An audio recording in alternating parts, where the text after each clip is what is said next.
Ladies and gentlemen, The Diary of a Madman. Ideas by Owen. Hello and welcome to another edition of The Diary of a Madman. I'm Jason Owen.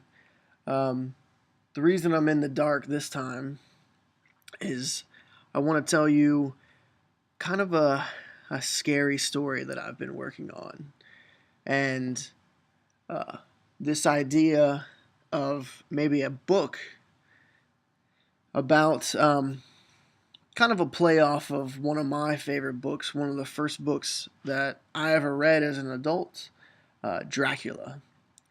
And the thing about Dracula is the scariest parts to me were not that he was a vampire and all that kind of stuff, but it was Jonathan Harker having to live basically trapped in this castle with the devil himself, a monster, a vampire. He was trapped. He had to sit down and eat with this man and do business with him because that's what it was all about. Dracula, he was trying to buy land in England, London, something like that. So I started thinking, and I was like,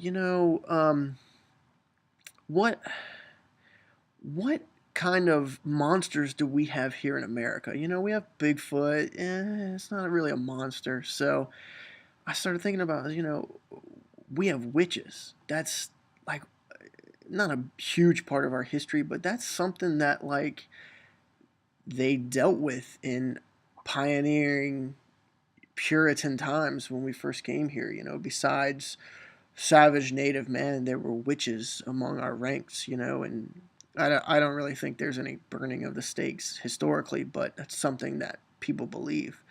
So I started thinking about it, and I was like, what if I took the idea of Dracula and did it in America, but did it with a witch?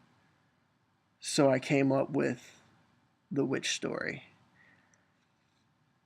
And it starts with the main character, male protagonist, um, young, handsome man. I thought of the name Jeremy Brown.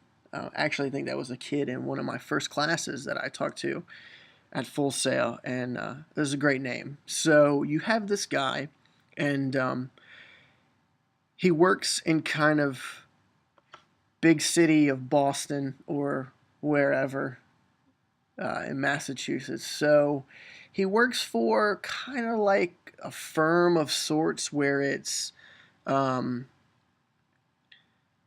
a real estate agency or they do appraisals or maybe he works for a museum. I kind of want him to always have like different cases he's got to go out on. And the better he does at appraising stuff or finding stuff, the more money he makes. So he's real egotistical. He's a ladies' man. And that's what comes back and bites him in the ass. He one day gets a contract to go past Salem to a very old mansion. And he gets there, and this is where the fun begins. So basically, the idea is for him to come to this mansion that it's in the middle of nowhere. Like he drives past the town of Salem and all these bad things kind of, you know, steer him away from there. Like, yeah, we once had a witch museum in Salem. It burned to the ground. There's no business here. It's a ghost town. So maybe the people at the gas station warn him not to go there, kind of like the people in the village of Dracula warned Jonathan Harker not to go to the Count Dracula, to the castle. So I started thinking about how he gets there. He gets there because of this contract. And I kind of wanted to make it not modern, cell phones and email. So maybe it's in the 70s. So he drives up, he knocks on the door, and it's a long time before somebody comes, but it's one house servant and a very beautiful woman. I was thinking about making her like Latin, sexy Latin girl. and he's drawn into her immediately. So she tells him that the woman of the house, this old woman who owns this, she wants her house appraised. So, because she's dying and she has no living offspring, so she wants to turn it over to the city or something. Wants to whatever technical stuff I don't know about yet.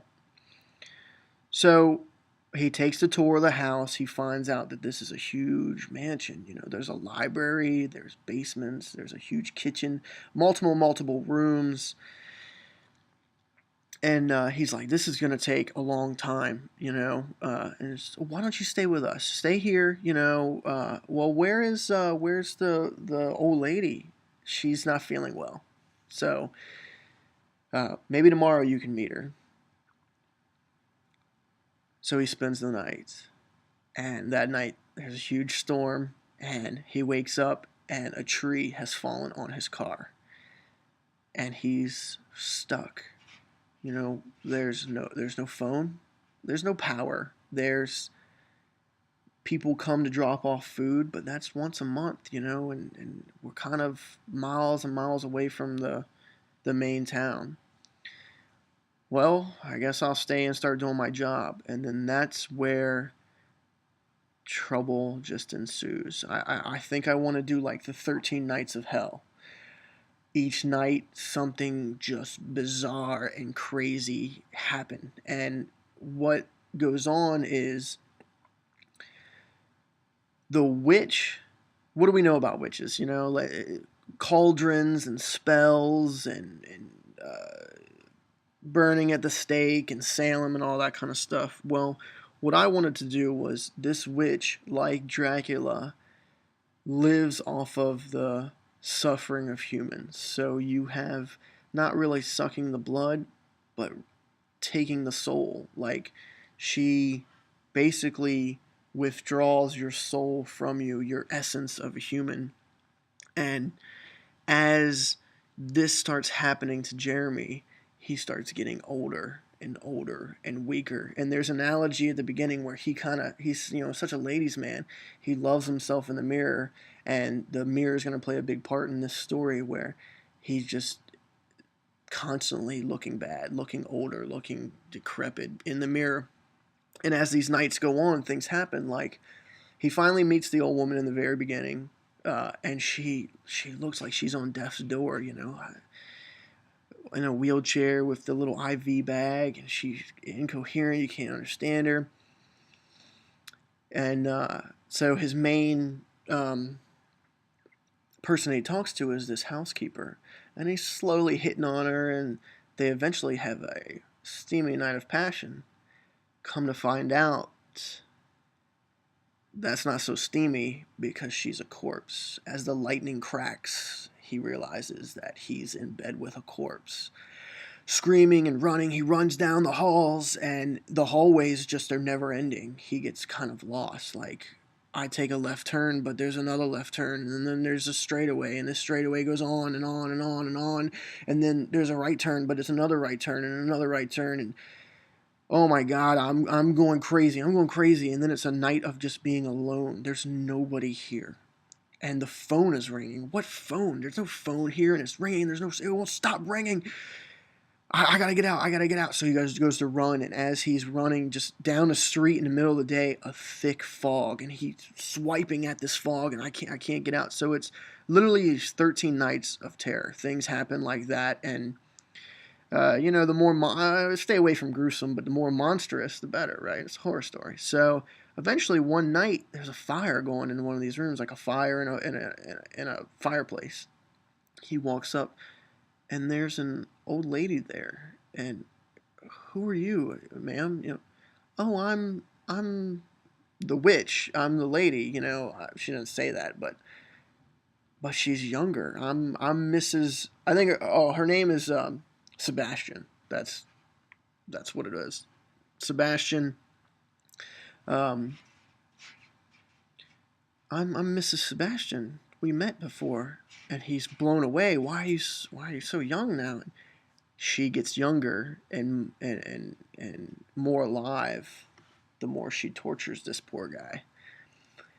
And I think, in Dracula, he found he wrote letters to his girlfriend back in England. It's not Nina, but it's the other one. And a lot of the book is these letters back and forth. And at first I was like, well, maybe emails, but I don't want to do modern. So what if he finds a diary, a hidden diary in the library? And this diary is written by the witch. And it's kind of goes along with the prologue. The prologue can be what happened in Salem, like with this mansion. The mansion is going to be the courthouse. Like, that's where it all starts, the courthouse. You have the judge, his wife, and his daughter. And they have a slave from Barbados. And she's kind of like the original witch. And she's teaching witchcraft to the daughter. And this journal is written by the daughter. So you read journal entries about how I learned this incantation tonight. I hope my mother doesn't find out, And he's slowly learning the secrets of what has happened to this girl, this town, what the woman he's living with is. And there's a big twist at the end where I don't want to give it away, but he uses that knowledge after these nights, and it's kind of like a buildup of playing mental chess with this lady because he knows she's there. That's the whole premise. Is it's not like, is there a werewolf in the woods? It's, I'm sitting down to dinner with Dracula, and I thought of the perfect name for the witch. She doesn't go by this name, but the title of the book would be Delilah, referencing Samson and Delilah, this woman who, I guess your point of view, she did him in. So it can be a lot of like I was gonna say man hating, but that's the wrong.